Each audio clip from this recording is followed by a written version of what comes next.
Hello student, आज हम लोग पढ़ने वाले हैं कि टार्क आना dipole in uniform magnetic field. कि अगर इलेक्ट्रिक फील्ड में अगर मान लीजिए अगर कोई हमारा अगर द्विध्रुव आघूर्ण रखे हैं तो उस पर हमारा कितना बल लगेगा, मतलब उसको घुमाने में हमको कितना बल आघूर्ण का जरूरत पड़ेगा, ये हम लोग को निकालना है। कि अगर मान लीजिए कि हमारे पास क्या है कि कोई एक यूनिफॉर्म इलेक्ट्रिक फील्ड है। मान लीजिए कि हमारा एक समान वैद्युत क्षेत्र है और इस एक समान वैद्युत क्षेत्र में हमने क्या किया है कि कोई एक डाइपोल रखा है। तो मान लेते हैं कि कोई एक हमारा डाइपोल ऐसे अरेंज किया गया है। ठीक है, ये मान लीजिए हमारा कोई एक डाइपोल है, तो यह डाइपोल इसमें रखा गया है।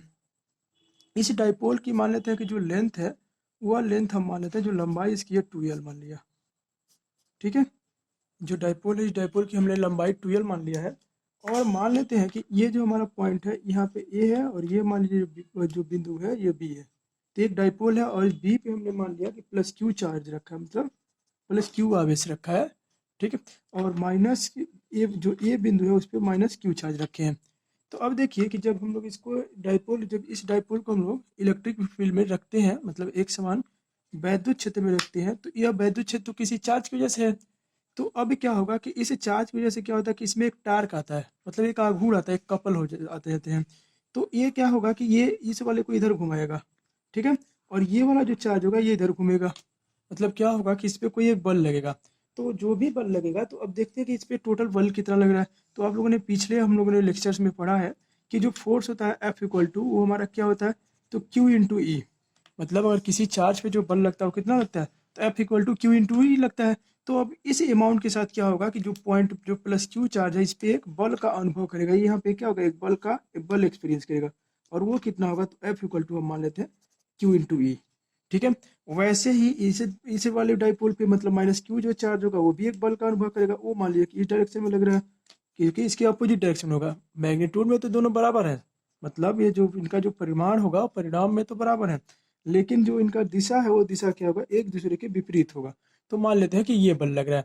ठीक है, अब जैसे ही मान लीजिए कि अब इस तरह का है, तो अब हम लोग जानना चाह रहे हैं कि जैसे इसको मान लीजिए मैग्नेटिक फील्ड में रखा, सॉरी इलेक्ट्रिक फील्ड में रख रहे हैं, तो उस इलेक्ट्रिक फील्ड में हम मान लेते हैं कि इसकी किसी एंगल, मतलब इसी में यह थीटा कोण बना रहा है। मतलब ये जो हमारा डाइपोल है, यह डाइपोल क्या कर रहा है कि इसे जो इलेक्ट्रिक फील्ड है जो वैद्युत क्षेत्र है, उससे क्या हो रहा है कि थीटा कोण बना रहा है। अब यहाँ से हम क्या करते हैं, परपेंडिकुलर डिस्टेंस ले रहे हैं, मतलब एक लंबवत दूरी ले रहे हैं। तो यह जो लंबवत दूरी होगा ये हमारा क्या हो जाएगा, तो एक देखिए एक है एक राइट एंगल ट्रायंगल है। तो ये राइट एंगल ट्रायंगल में ये अगर हम साइन थीटा का वैल्यू निकालते हैं, तो ये जो लेंथ आता है ये हमारा आता है 2l साइन थीटा। ठीक है, जो ये राइट एंगल ट्रायंगल बन रहा है कि हमारा, अगर मान लीजिए कि अगर इसका कुछ नाम दे दें, अगर मान लीजिए इसको बिंदु ओ कह दे रहे हैं, तो जो ए ओ बी है यह एक राइट एंगल ट्रायंगल है। अब इसका हमको क्या करना है, इस परपेंडिकुलर का लेंथ निकालना है। तो हमको ये हाइपोटेनस पता है और ये परपेंडिकुलर निकाला, तो साइन थीटा लगा करके हमने इस चीज़ को निकाल सकते हैं। तो ये हमारा हो गया 2l साइन थीटा। तो अब हमको देखिए कि जब इस चार्ज को हम यहाँ से मूव करा रहे हैं, मतलब घुमा रहे हैं, तो इस पर कितना हमारा फोर्स लगेगा। तो अब हम लोग को यह टार्क, मतलब इस आग बल आघूर्ण का वैल्यू निकालना है कि इसको घुमाने में, जो ये वैद्युत क्षेत्र है, इस वैद्युत क्षेत्र में अगर इस डाइपोल को रखे हैं तो इसको घुमाने में कितना कार्य करना पड़ेगा, कितना हमारा इसको टार्क लगाना पड़ेगा। ठीक है, तो अब इसके लिए हम लोग क्या किए हैं कि जैसे इस चार्ज को हमने रखा, तो इस डाइपोल बिंदु ए पे हमारा क्या हो रहा है कि इस इलेक्ट्रिक फील्ड को जैसे इस पे एक फोर्स लग रहा है क्यू यू, और इस प्लस पॉइंट जो बी है इस पे एक फोर्स लग रहा है plus F equal to Q U, मतलब इस पॉइंट प्लस क्यू चार्ज की वजह से। तो अब ये जब ये इस साइड में घूम रहा है और ये जो प्लस क्यू है इसके ये क्लॉक, मतलब एक दूसरे के अपोजिट डायरेक्शन में मूव कर रहे हैं। तो ये जो टार्क जो जनरेट हो रहा है वो टार्क कितना होगा। तो अगर इसको हम लोग मैग्नीट्यूड निकालें तो इसको हम लोग कहते हैं कि टाउ इक्वल टू जो इनके बीच में हमारा, जो इनके बीच में जो फोर्स होगा, जो बल होगा। ठीक है, तो ये फोर्स हो गया, और जो लंबवत दूरी है ये मतलब परपेंडिकुलर डिस्टेंस, तो इनके बीच में जो ये परपेंडिकुलर डिस्टेंस है, ठीक है, जो ये लंबवत जो दूरी है, तो ये लंबवत डिस्टेंस हमारा होगा, मतलब परपेंडिकुलर डिस्टेंस होगा। तो ये मान लेते हैं कि जो परपेंडिकुलर जो डिस्टेंस हम लोग का मिला वो तो 2l साइन थीटा है। और इस पे जो फोर्स लगा, तो फोर्स कितना लग रहा है, तो हमारा लग रहा है कि P। ठीक है, मतलब ये जो हमारा जो फोर्स लग रहा था तो वो फोर्स कितना लग रहा था, तो F इक्वल टू हमने क्यू यू लिखा था, तो टाउ इक्वल टू कितना हो गया क्यू यू। और जो डिस्टेंस है, डिस्टेंस कितना है, तो 2l मान लीजिए इंटू हम कर रहे थे 2l साइन थीटा। ठीक है, अब इसको जरा अरेंज किया जाए। तो अब ये देखिए कि अगर इसको हम लोग लिखें, तो अभी इसको थोड़ा सा लिख लेते हैं। तो अब देखिए ई एक साथ, मतलब ई को साइड करते हैं और 2ql को एक पास लिखते हैं। क्यों लिख रहे हैं? तो 2 QL मीन्स हम लोग कहा था डाइपोल मोमेंट, मतलब इसका मान P होता है, तो इसको हम लोग लिख सकते हैं कि ई पी साइन थीटा, ठीक है। और इसको अगर वेक्टर फॉर्म में लिखे, क्योंकि हमारा जो बलागुड होता है एक वेक्टर होता है, तो टाउ इक्वल टू हम क्या लिख सकते हैं? तो P vector into E vector sine theta. अगर इसको अरेंज करना चाहते हैं तो इसको कि अब इसको अगर हम लोग इसका अगर वेक्टर नोटेशन में लिख रहे हैं तो ये हमारा पी क्रॉस ई हो जाएगा, इवन ओवरऑल ये हमारा हो गया। या इसको और अच्छे से देखिए, जो क्रॉस प्रोडक्ट आप लोग पढ़े हैं, अगर क्रॉस प्रोडक्ट होता है कि वेक्टर ए इंटू बी लिखा, तो वेक्टर ए इंटू बी को हम लोग क्या लिखते हैं? ए बी साइन थीटा, ठीक है। थीटा एंड एन कैप या नीटा कैप इसको बोलते हैं। तो अब ये जो साइन थीटा है इस क्रॉस प्रोडक्ट में अरेंज होगा, मीन्स ये हो गया कि जो टाउ हमने लिखा था वेक्टर फॉर्म में, तो इसको लिखा P vector into E vector, ठीक है। तो अब देखिए, अब इसका हम लोग क्या कर सकते हैं? तो अब इसका हम लोग जरा वैल्यू निकालें कि ये इसका डायमेंशंस क्या होगा। फिर अगर मान लीजिए कि थीटा, जैसे ये जो टार्क है ये थीटा डिपेंडेंट हो गया, देखिए कि ये हमारा जो थीटा, मान लीजिए कि थीटा का वैल्यू अगर हम 0 करेंगे तो इस पर कोई टार्क वर्क नहीं होगा। तो इस केस को थोड़ा सा डिस्कस किया जाए कि इस पर अगर मान लीजिए कि अगर हम अब जो ये टार्क है तो थीटा डिपेंडेंट होगा, तो इसका जरा वैल्यू निकाला जाए कि डिफरेंट डिफरेंट कंडीशंस में यह क्या क्या हो सकता है, ठीक है। तो अब देखिए कि अगर मान लेते हैं कि अगर थीटा इक्वल टू 0 हो, ठीक है, मतलब स्टार्टिंग पॉइंट कर रहे हैं कि अगर मान लीजिए अगर थीटा इक्वल टू 0 है, तो थीटा इक्वल टू अगर 0 है तो हम लोगों ने पढ़ा कि साइन थीटा जो होगा वो साइन 0, और साइन 0 मीन्स कितना हो गया? 0 हो गया। तो देयरफॉर जो टार्क हमारा होगा टाउ होगा, तो हम लोगों ने टाउ कितना था? ये ई ई पी साइन थीटा था, और ई पी साइन थीटा मतलब साइन 0 आती है, वैल्यू हमारा 0 हो गया।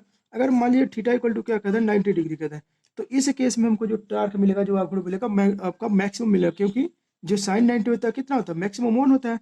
तो हम लोग देयरफॉर कर सकते हैं कि यहाँ पे टाउ मैक्स मतलब मैक्सिमम वैल्यू, तो मैक्सिमम वैल्यू कितना हो जाएगा? तो अब इसके लिए हम लोग क्या कर सकते हैं? सीधा सीधा लिख सकते हैं कि ई पी, ठीक है, 0 डिग्री पर तो कितना था? हमारा 0 था, बट अगर 90 डिग्री पे यूज किया तो 90 डिग्री पे यह मैक्सिमम हमको टार्क मिला, और कितना मिला? वो पी इंटू ई मिला, ठीक है। अब यहाँ से देखिए, अगर मान लीजिए अगर थीटा इक्वल टू हम कह दें कि यह हमारा 180 हो जाए, तो जो साइन 180 होता है वो कितना हो जाता है? तो साइन 180 हमारा 0 हो गया। तो इस केस में हमारा क्या हो जाएगा? जो टाउ होगा ये भी अभी भी हमारा क्या हो जाएगा कि यह 0 हो जाएगा, मतलब 180 के केस में, ठीक है। 180 के केस में क्या हो जा रहा है? टाउ हमारा 0 हो जा रहा है। अब फर्दर मान लीजिए कि जो थीटा इक्वल टू होता, तो थीटा इक्वल टू को अगर मान लीजिए हम क्या कर देते हैं कि मान लेते हैं कि 370 ले लेते हैं, ठीक है, कि 360 पे देख लेते हैं। तो यहाँ पे भी साइन हमारा जो 360 हो गया, ये 0 हो गया। तो अब यहाँ पे भी हमको टाउ क्या मिल गया कि हमको मिल गया कि अभी भी हमारा 0 ही मिला। बट अगर हम थीटा इक्वल टू क्या कर ले, 270 ले लें, ठीक है। तो 270 पे जो हमारा साइन थीटा होता, साइन 270 या -1 होता, ठीक है। तो अब यहाँ पे हमारा जो टार्क मिलेगा वो कितना मिल जाएगा? वो माइनस पी इंटू ई हो जाएगा, ठीक है। तो अब देख रहे हैं कि इसके डिफरेंट डिफरेंट पोजिशंस पे कि जो हमारा टार्क है यह डिफरेंट डिफरेंट से बिहेव कर रहा है। ओवरऑल हम लोगों ने क्या किया है कि इसमें पूरे वैल्यूज को एक कोऑर्डिनेट सिस्टम पे हमने इसको मूव कराया है। जैसे ये हमारे मान लिया कि थीटा था, तो थीटा इक्वल टू 0 किया है, ठीक है। फिर इसके बाद हम क्या है कि 180 पे चले हैं, मतलब 0 से 90 किया, 90 से 180 किया, फिर 180 से 270 किया, 270 किया, 360 किया, ठीक है। तो ये हमारा होगा, अगर कोई आपका चार्ज कोई अगर इलेक्ट्रिक डाइपोल है तो उस इलेक्ट्रिक डाइपोल पे जो टार्क लगेगा वो कितना लगेगा? वो हमारा लगेगा कि tau equal to P into sine theta, ठीक है। अब इसका जरा डायमेंशन निकाल ली जाए कि जो ये पी इंटू जो हमारा टार्क आया है tau equal to P into, तो इसका डायमेंशन क्या होगा? तो अब देखिए, हम लोगों ने पीछे पढ़ा था कि मतलब tau equal to P into E, ठीक है। और हमको क्या करना है? इस टाउ का डायमेंशन निकालना है कि इसका डायमेंशन क्या होगा।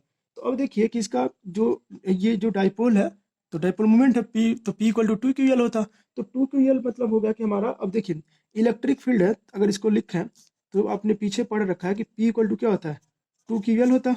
और पी का जो यूनिट होगा क्या होगा? कूलम्ब मीटर होगा, ठीक है ना। तो कूलम्ब मीटर है, और ये जो हमारा इलेक्ट्रिक फील्ड है, तो अभी कुछ देर पहले ही हमने कहा कि एफ इक्वल टू क्या चीज़ बताए हैं? वो बताए हैं कि हमने क्यू इंटू ई। अगर यहाँ से ई का वैल्यू निकालेंगे, ई का अगर अगर हम डायमेंशन मतलब यूनिट लिखें तो न्यूटन कूलम्ब लिखेंगे, ठीक है ना। तो अब देखिए, अगर इसका अगर यूनिट लिखते हैं तो पी का तो यूनिट हो गया कूलम्ब मीटर, बट ई का यूनिट क्या हो गया? तो न्यूटन कूलम्ब, कूलम्ब से कूलम्ब एलिमिनेट हो गया, कैंसिल आउट हो गए, तो ये हमको मिला क्या? न्यूटन मीटर मिला, ठीक है। अब इसका हमको क्या करना है? डायमेंशन लिखना है। तो न्यूटन का जो डायमेंशन हमारा हो गया वो होता है mL/T⁻², ठीक है।